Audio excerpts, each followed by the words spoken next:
राजन जी, आज रामानुज की जयंती थी, उसके उपलक्ष्य में आपने यहाँ क्या क्या कार्यक्रम किए और इसका आपका उद्देश्य क्या है?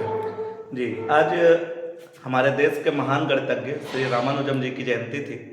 उस उपलक्ष्य में हमारी कोचिंग के बच्चों ने 9th के, 10th के, 11th के और 12th के बच्चों ने आज गणित के कुछ अच्छे मॉडल भी बनाए, जिनमें उन्होंने काफ़ी मेहनत भी करी।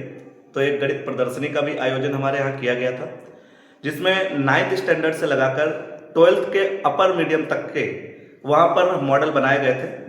और ज़्यादातर हमने मॉडल पर ध्यान ये दिया गया है हमारे बच्चों के द्वारा कि ऐसे मॉडल जो आगे कंपटीशन एग्जाम में भी काम आते हैं, जिनको लोग रट रहे होते हैं, उनको उन्होंने ग्राफ के द्वारा और मॉडल के द्वारा प्रदर्शित किया था।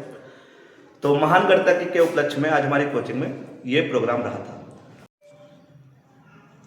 उसके बाद में आज बच्चों की भी डिमांड थी और साथ साथ में पढ़ाई के माहौल को भी देखते हुए व्हाइट बोर्ड पर जो 2D डायग्राम बनाते थे वो बच्चों को बहुत अच्छे क्लियर नहीं हो पाते थे। इसलिए आज हमने इस डिजिटल बोर्ड को भी बच्चों के लिए एक स्मार्ट क्लास का भी आयोजन हो चुका है। और साथ ही साथ जो 3D फिगर्स हैं, जिनको पढ़ाने में और पढ़ने में दोनों में समस्याएं होती थी, अब उन कंसेप्ट को भी इस बोर्ड के माध्यम से हम बहुत अच्छे तरीके से उनको एक्सप्लेन कर पाएंगे।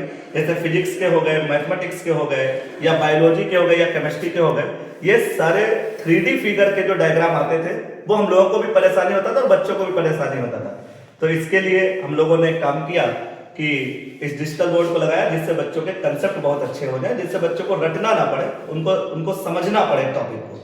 तो आज इसलिए इस डिजिटल बोर्ड को हमने लगाया है।